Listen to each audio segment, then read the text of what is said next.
nongeye kubasuhuza kandi mbashimira, mbifuriza kugira ibihe byiza kandi mbifuriza no kugira ubuzima bwiza. Reka mbahe intashyo y'amahoro kandi intashyo y'urukundo mwebwe mwese mukurikirana ibiganiro byacu mu rurimi rw'Ikinyarwanda ndetse n'Ikirundi. Ikaze mu kiganiro cy'ubuzima. Turongera turebe ku kiganiro cyacu kijyanye n'umubyeyi utwite. Ibyo bita danger signs in pregnancy, cyangwa se ibintu bishobora gutuma umugore agira ikibazo mu gihe atwite, cyangwa se ibintu umugore utwite akwiriye kwitaho mu gihe atwite bishobora kumutera ikibazo. Ni byiza rero burya ko umudamu utwite yitabwaho neza, akamenya ibintu bimufitiye akamaro ndetse akamenya n'ibintu bishobora kumutera ikibazo. Mu bintu rero umugore atwite akwiriye kwitaho mu gihe abibonye bikaba ngombwa ko ahita yirukankira kwa muganga, uyu munsi turaganira kuri bikeya ariko bifite akamaro umugore akwiriye kwitaho igihe atwite, kuko ibi bigira ingaruka kuri we ndetse no ku mwana. Icya mbere, umugore wese utwite mu gihe atangiye kubona ko ari kuva mu gitsina, cyane cyane ari kuva amaraso, iki ni ikintu kibi cyane kandi gishobora gutera ikibazo.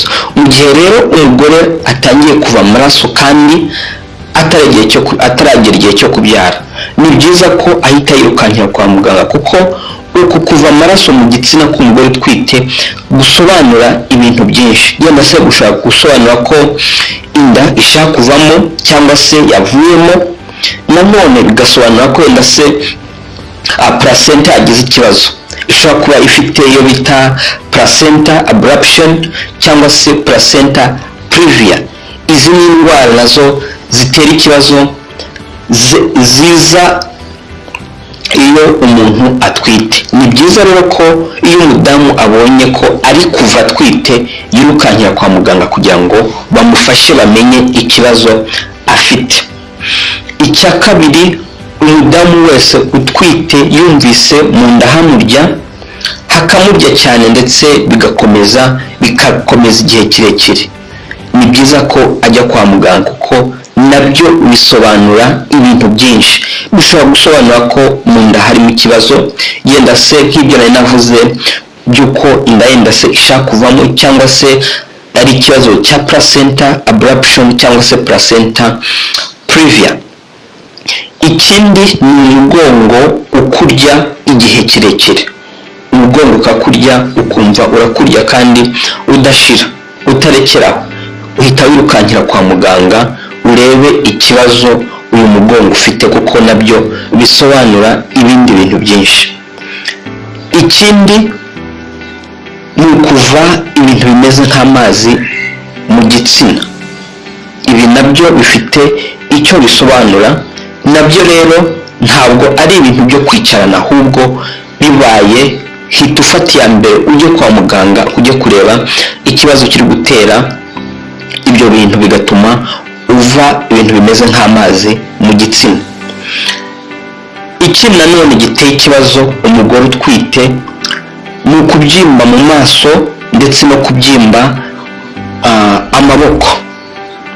Kubyimba amaboko ndetse no kubyimba mu maso nabyo bifite ibintu byinshi bishobora kukubwira nk'umugore utwite.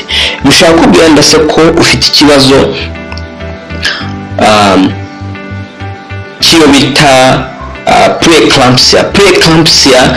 Navuga ko ari umuvuduko w'amaraso, ari intangiriro y'umuvuduko w'amaraso, indwara ya BP yenda se utari ufite ariko ikaba yaje kubera ari ikibazo cy'inda. Ntabwo ari ibyo gusa, bishobora yenda se no kuvuga ko yenda se ufite ikibazo cy'uko nta maraso menshi ufite mu mubiri. Ibyo rero nabyo ubonye utangiye kubyimba amaboko ndetse n'amaso no mu maso, irukankira kwa muganga barebe ikibazo gihari.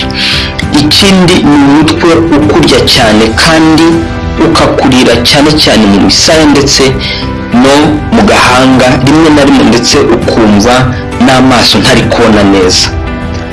Ibi ntuzabyicarane kuko bishobora kukugirira ingaruka ndetse bikagira n'ingaruka umwana. Bishobora gusobanura rero ko nanone ufite ikibazo cy'iyo bita eclampsia cyangwa se pre-eclampsia.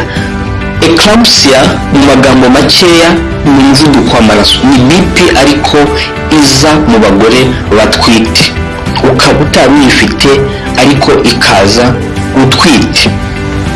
Iyi BP rero ni mbi kuko akenshi iyo yabaye izana ibibazo byinshi, igatuma rimwe na rimwe habamo guhitamo, kuko habamo guhitamo, wahitamo umwana kuvanamo inda cyangwa se ugahitamo ubuzima bw'umugore wawe, kuko habamo guhitamo cyane cyane iyo byanze ko imanuka ngo igere ku rugero nyarwo.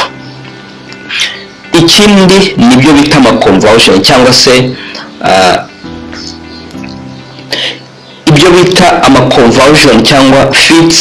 Navuga ko ari ibintu bijyanye n'ibicuri cyangwa se kugwa. Ibi nabyo bifite ingaruka nyinshi kuko hari igihe ukonvulsina cyangwa se ugafitina ukagwa hasi, bityo ugashobora kuba yenda se byagirira umwana ingaruka, ariko nabyo bifite icyo bisobanura. Nanone ibi bishobora kuba bisobanura ko ufite nanone ya ndwara twavuze y'umuvuduko w'amaraso iza igihe umuntu atwite. Ni byiza rero ko iyo ugize convulsion cyangwa se amafits mu gihe utagiraga ukagira utwite uhita ujya kwa muganga. Iki nanone gitera ikibazo ni umuriro urenze.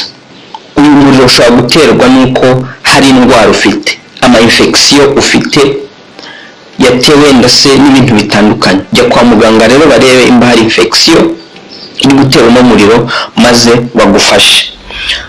Guhumeka cyane ndetse rimwe na rimwe no guhumeka bikuvuna, ibi nabyo ni ibintu umugore utwite akwiriye kwitaho, yabona bije akajya kwa muganga kugira ngo asobanukirwe ikiri.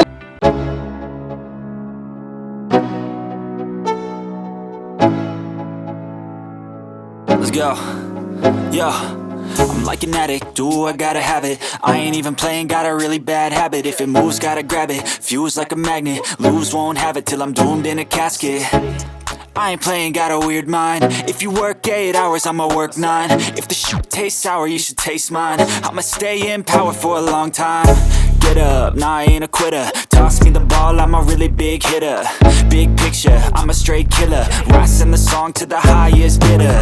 Got juice, got gas, I'ma move fast. New shoes, new tracks, like who's that? I'm new, come back, better than last. Yeah, it's a new me, never gonna look back.